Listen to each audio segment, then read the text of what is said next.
Welcome to Cupid's Logic, where love meets predictive intelligence. We decode attraction, conflict, attachment, and compatibility, so you can know if it will last before you commit. You planned one simple Friday night. Then the reservation disappears, one of you gets home late, and suddenly the argument is not about dinner anymore. It is about whether either of you can adapt without making the other person pay for the change. One person says it is fine, but the room feels anything but fine. The other starts apologizing, defending, or going quiet. By bedtime, nobody remembers the original plan. They only remember feeling alone. Welcome to Cupid's Logic. I am your host, Craig Pruitt, and today we're diving into the flexibility forecast. Are you ready for the truth? Here's my cake. The best predictor is not whether your partner stays calm when plans change. It is whether the two of you can recover without turning the change into evidence against each other. A relationship can look wonderfully compatible when life is predictable. You like the same restaurants. Your weekends fit together. You have similar routines, similar hopes, maybe even similar ideas about the future. But compatibility is not only revealed by agreement. It is revealed when new information arrives and the old plan no longer works. That is what I mean by adaptive compatibility. Can you update expectations? Can effort move when circumstances change? And after the practical problem is handled, can you find your way back to emotional connection? Not perfect calm, not instant agreement, recovery. Let me be clear about what this is not. Do not cancel plans on purpose. Do not create an emergency to see how someone reacts. Do not secretly score your partner while pretending everything is normal. Real life gives us enough disruptions. Pay attention to the ordinary ones that happen naturally and talk about what you notice. The first disruption is simple. The plan changes. A restaurant loses your reservation. A storm changes the evening. A train is delayed.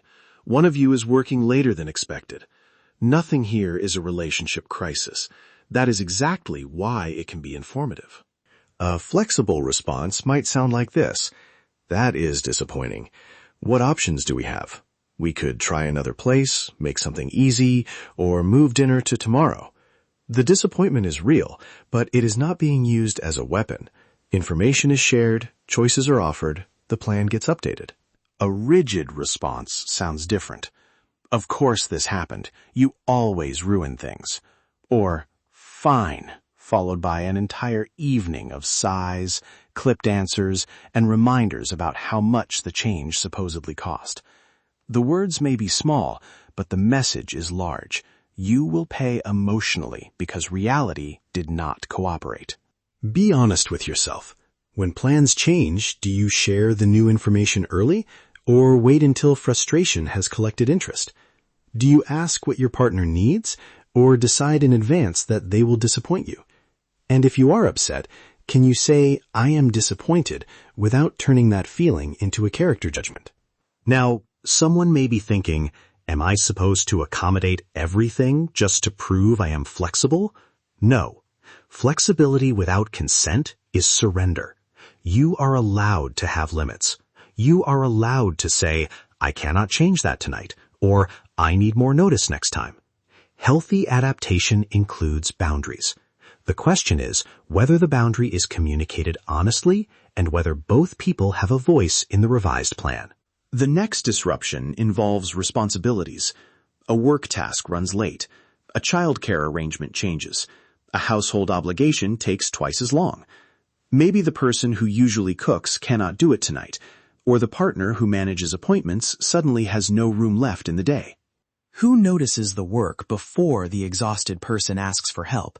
That is where fairness gets tested. Does someone step in? Do you renegotiate openly?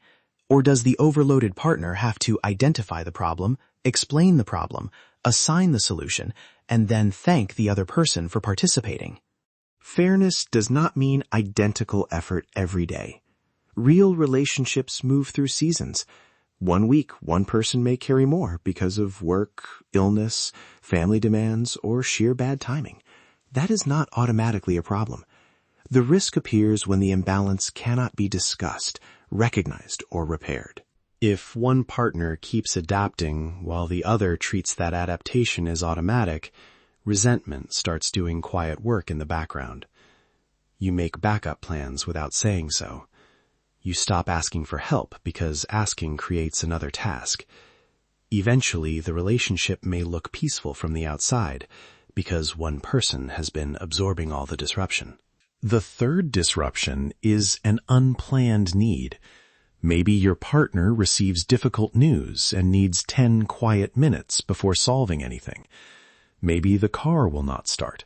A decision feels overwhelming, or getting home suddenly becomes complicated.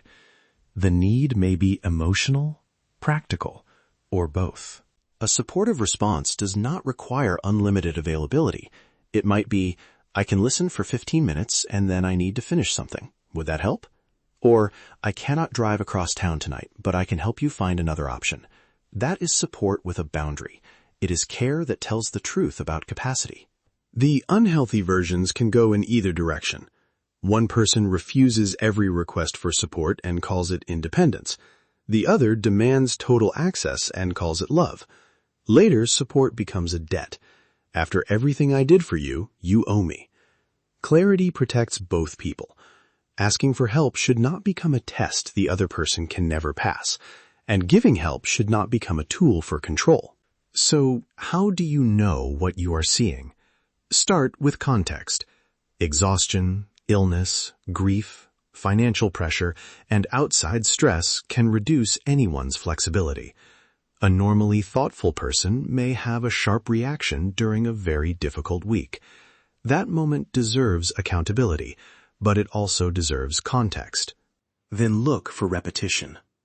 If every changed plan produces blame, every shifted responsibility becomes a fight, and every request for support ends in withdrawal or scorekeeping, that is not just bad timing. It may be a repeatable operating problem.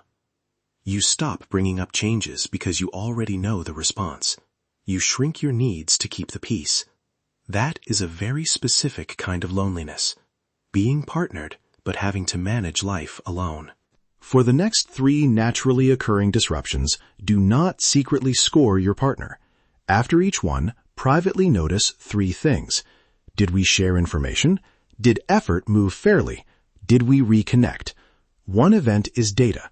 3 similar events are a pattern worth discussing. That conversation can be short. Ask, what changed? Facts first before assumptions take over. Then ask, what did we assume? Maybe one person assumed dinner would still happen, while the other assumed the evening could be canceled without discussion. Next, what support is realistic now? Make the request specific and name the boundary. Finally, how do we reconnect? Reconnection does not have to be elaborate. Maybe dinner is simple, the kitchen is still messy, and one of you says, "Today got away from us. I do not want to go to sleep feeling like opponents." Maybe it is a walk, an apology, or a check-in before bed. That sentence is repair in real life. The disruption happened, but it did not get the final word. You can also ask, what would help us handle this better next time? The answer might be sharing schedule changes earlier, keeping one flexible evening each week, clarifying who owns a recurring task, or asking whether your partner wants listening, problem-solving, or practical help. Small adjustments reveal whether both people are willing to learn from the relationship instead of simply defending themselves inside it. I can relate to how tempting it is to focus on who was right. But long-term compatibility often depends more on whether 2 people can update together. Can you say, I expected something different, and I reacted badly? Can your partner say, I saw you carrying too much, and I did not step in? Those are not signs of failure. They are signs that the relationship has enough honesty to improve. Here is what to watch for. When plans change, look for information sharing instead of punishment. When responsibilities shift, look for equitable effort instead of automatic dependence. When an unexpected need appears, look for compassion with clear limits. And after the pressure passes, look for recovery. Do you return to connection, or does the disruption stay in the room for days? One difficult moment is not a verdict. A repeated pattern is an invitation to pay attention. If you are dating, this can help you slow down before a major commitment. If you are already committed, it can show you where a direct conversation, couples work, or professional support may strengthen the system you are building. And if reactions involve fear, coercion, or emotional harm, safety comes first. Flexibility never requires you to tolerate abuse. Life will change. Plans will break. Energy will shift. Someone will need more than expected. And sometimes you will be that person. You deserve to know whether flexibility is mutual, whether boundaries are respected, and whether repair is possible after pressure. Be honest with yourself about what you keep excusing, and be fair about what the two of you may still be learning. If you want a deeper picture of compatibility and emotional safety, visit cupidslogic.com. It is a place to stop guessing and start looking at the patterns shaping your connection. Share this episode with someone who is trying to understand a relationship before taking the next major step. The plan will change. The question is whether you and your partner can change with it together. Thanks for listening to Cupid's Logic. Remember, you're not bad at relationships. You've been flying blind. This has been Cupid's Logic. Stop flying blind in love. Visit cupidslogic.com and let the Prism engine reveal what your relationship data already knows.